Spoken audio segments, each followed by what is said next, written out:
I'm going to tell you where Suzuki's going to have a problem with this price, and that is with the new KTM 390 Adventure R. They're going to have a problem with this price because that Adventure R, $6,999.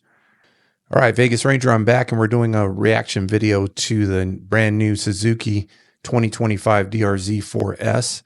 This motorcycle is replacing the DRZ400, which has been, the same bike for the last 20-something years. This video is from a content creator on YouTube named ButlerDaBeast. This is like one of the only videos I've seen on YouTube where they're actually riding the bike. So let's check it out. But I'm excited for this ride, man. Let's get this going, man. So far, looks good. I like the look. I love that championship yellow.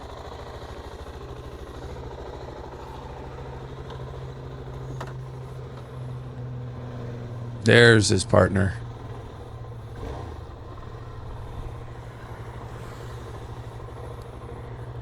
He's out here on the zero making that thing happen. He says he likes it.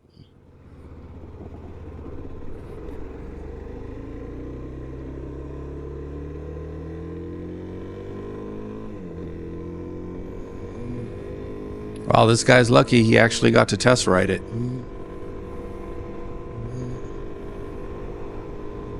Okay, looks like a good TFT screen, has a lot of info on it.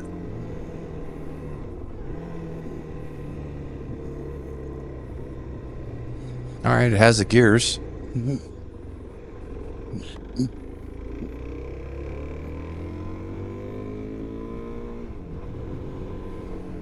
The gear selectors in the top left of the TFT screen. It's different than the Gixxer 1000. It sits up a little higher. You can tell I'm sitting up high.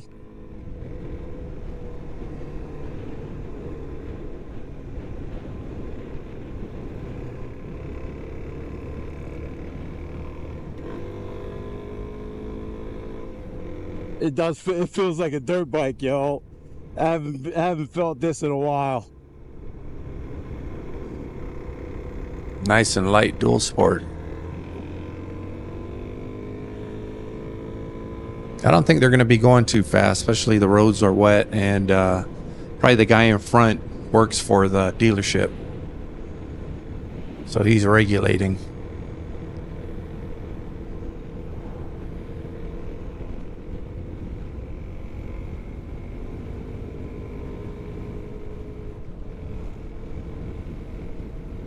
Gears feel good. It shifts real nice. Guess it got good power for, you know.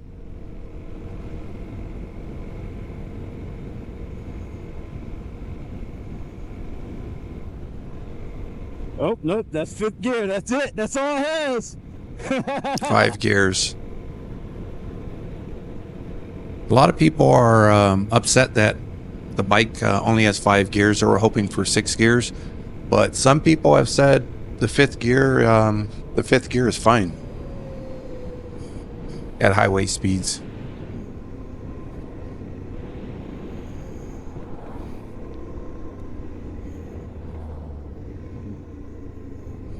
I don't know. Personally, I prefer 6 gears. I have a Honda CRF450RL, and that has 6 gears. Helps out really good on the highway at 70 miles an hour.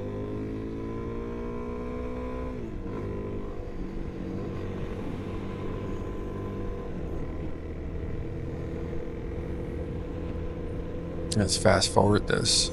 For, you know, for in-town type deal, this is definitely a good alternative.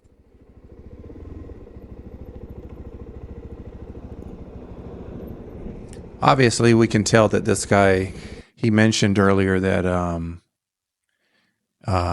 he came from Gixxer 1000. So this is a dual sport 400. So yeah, it's a big difference for him.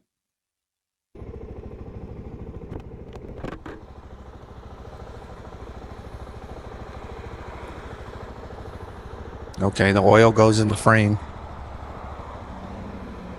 I guess the old DRZ400s, the oil went in the frame.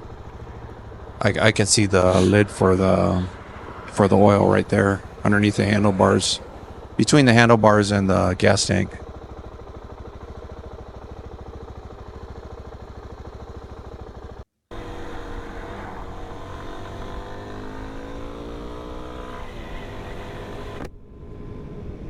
It's just, it does feel a little loose in the corners, but I guess that's something I have to get used to. Like I said, Yeah, it's a light I'm bike. used to bigger tires, you know, super sport leader bikes and stuff like that. It's a lot taller than your That's street bike, and it's something I have to get used to. it's But for really the most light. part, man, I like it. It's something different. I haven't felt this in a while. And I'm thinking about getting the Supermoto version, which sits a little bit lower than this. So I think that'll be a little.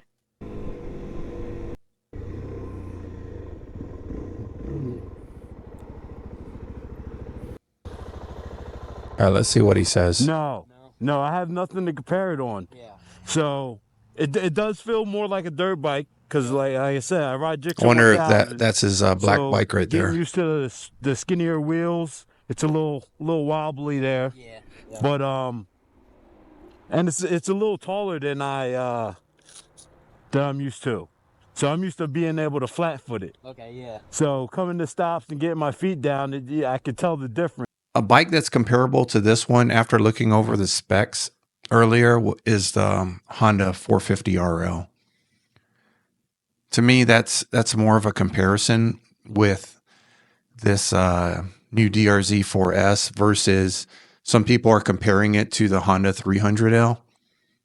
The Honda 300L, it doesn't have as much horsepower as this bike does. This bike has 38 horsepower.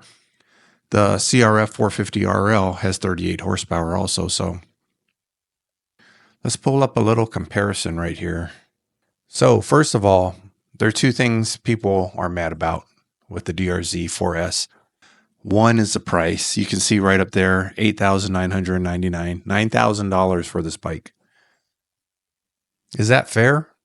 I don't know. I've never owned a DRZ400. Oh, that's an older bike. This is a newer bike. I mean, electronic fuel injection. I can already tell this is an upgraded suspension on here. I don't know what else it has, but is that $1,000? Yeah, the suspension alone is an upgrade. That's $1,000 right there. So let's go over it. So we got a 398cc dual overhead cam, electronic fuel injection, 38 horsepower, which is good horsepower for this bike. Compression 11:1, semi dry sump. Like I said, I saw the lid for the oil right there in the frame between the handlebars and the gas tank. So semi dry sump means it has a sump, but it's on the bottom of the motor, but it's not that big. Most of the oil is probably being held in the frame. What is this? Aluminum frame? Aluminum subframe. So tells me the frame is steel, is holding oil. So I would think that they would make it steel just in case a bike gets dropped. You're not going to leak your oil out. 2 spark plugs. I don't know what that's for. I don't know if that's for emissions or what. I don't know why they would put 2 spark plugs. If it's better, I don't know. Let me know what you guys think. If 2 spark plugs is better than 1, I have no clue. Drivetrain, wet clutch, 5-speed. That's another thing people were upset about. They wanted a lot of DRZ400 users or owners wanted 6-speed. But then some people have mentioned that 5-speed, the 5-speed on the DRZ is good. Chassis, aluminum subframe. So the frame kind of like underneath the seat to the fender, that's what's aluminum. That's the subframe. Suspension KYB, which is a good suspension. 11-inch travel in the front, 11.6-inch travel in the rear. It's really good travel. Wheels 21/18. That's normal for a dual sport. 2.3 gallon fuel tank. Not bad. Wheelbase 58.6 inches. Seat height 36.2. Curb weight 333 pounds. Curb weight means with all the fluids, the oil and the gas tank filled up, with a 12-month warranty. So it sounds pretty good. $9,000. I mean, I don't know. The CRF450RL is $10,099. So let's compare it. I got that pulled up right here. So CRF450RL 450cc unicam. It's one cam. That's Honda's new cam system. EFI 38 horsepower. And one thing, Honda doesn't list the horsepower for the CRF450RL on their website. This was dyno tested by several people on YouTube and social media, and they've all come up with 38 horsepower. Compression 12-1. That just means the Honda is going to run hotter, has a higher compression rate. So it's going to run a little bit hotter. 11-1, 12-1. Is that a big difference? No. Wet sump. The CRF450 holds all the oil in an oil pan underneath the motor. One spark plug. Drivetrain. Wet clutch, 6-speed. CRF450RL has 6 speeds. I own one. I like the 6-speed for the highway. I travel between trails, on the highway going 70, 75 miles an hour. The 6-speed does come in handy. The bike vibrates a lot. It's a thumper, single cylinder. It vibrates hell of a lot. I'm not going to lie. At 70 miles per hour. So the 6-speed really matter. Well, between 6 and 5, yeah, it does matter. It's a big difference between traveling 70 at 5th gear versus 6th gear. 6 gears, helps with fuel economy. I haven't seen the fuel economy. I couldn't find any fuel economy for the DRZ4S, but I'm assuming it's getting 40 to 50 miles a gallon. I would assume my CRF gets somewhere between 40 and 50, depending on how much I'm on the throttle. The chassis, this is a big difference right here also. The Honda comes with the all aluminum frame. So it's the same frame as the CRF450R, the race bike. A lot of the things on the RL are the same as the R, the race bike. The motor's the same. It's just detuned for the street. Suspension's the same. Frame is the same. A lot of the things are the same. The swing arm is the same. The RL swing arm, I know they filled it with some type of foam to help with vibration for the highway. All right, the suspension. Honda has a Showa suspension, 12-inch travel up front, 11.8 in the rear. So 1 inch, not that big of a difference.